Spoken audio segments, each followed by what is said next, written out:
When I entitle a video called "Why Asians Settle for Less," some people may look at me with skepticism. They say, Kenny, Asians aren't settling for less. You guys are the minority group with the most wealth comparatively per capita, with the most income per capita. You guys have achieved the upper middle class you desire. Stop railing on about Asians. Let's talk about the real underprivileged people.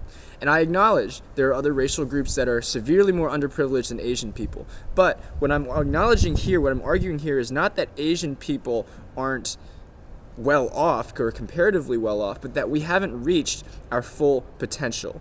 For example, even though the average income of an Asian person is about 20% higher than a white person, the number of Asians in Congress is only 1.7% of the entirety of the largely white male-dominated Congress.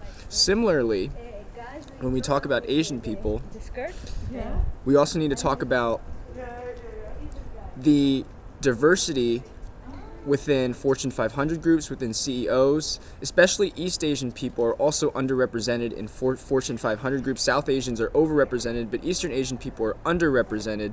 Similarly, anecdotally, I can see in my communities that the level of middle class kind of achievement is real in Asians, but the ascent into the upper class is yet to be fully climbed and yet to be fully reached. And I talked with a lot of people about this. I talked with a lot of Asian Americans about this reason. Why perhaps have Asians not achieved their full potential? And of course, one of the standard answers that people give is discrimination. But what a lot of Asian people have been talking to me about, including one of my friends who I know very well, he says the discrimination isn't really overt, it's more subtle. And not only is it subtle, it's internalized. So what do I mean by internalized discrimination? I mean the idea that we have internalized a certain set of beliefs and values that lead us to prioritize stability over risk. Okay, so what does that mean? Stability, right? The immigrant mentality. First, let's think about the immigrant mentality. A lot of Asian Americans are recent immigrants into the United States. Their parents, who are foreign-born, came into the United States often with a big education, but with not a lot of money, but with a lot of skills. So the first goal of the Asian American immigrant, of course, is to assimilate into society, and by extension, assimilating into society, achieve middle-class stability. That is, they want to fulfill the American dream.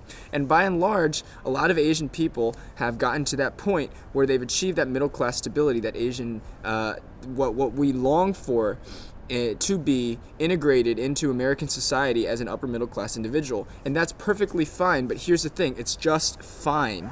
It's just fine. It's not great. It's not the full extent of our potential, right? Making that leap in mentality, what we've internalized is the idea to value the stability, financial accountability, and those things are very important, but we also don't know as well the idea of taking risks, the idea of exerting real leadership, the idea of exerting assertiveness. That's why you see Asians also underrepresented in media, arts, and culture. That's why you also see Asian men especially are determined to be less sexy or less attractive than other minority groups. The reason being is because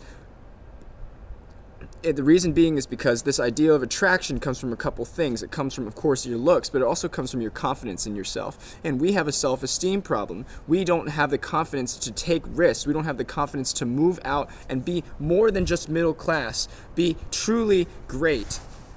So, I am taking this opportunity and I'm using my platform to elevate the voices of Asian Americans and to elevate the voices of all people who think that their voice isn't heard. And that's what I've been doing my entire life. My objective in the coming days will be to ask this question: how can we fulfill our potential? How can Asian Americans move up and become more than just fine? How can we truly be great? I want to restore the confidence. I want to show people that the qualities that we have, that we've internalized, are not necessarily arbiters or forever arbiters of what we will become. In this way, we will get rid of the nasty stereotypes about Asian Americans being unattractive, lacking confidence, lacking self-esteem.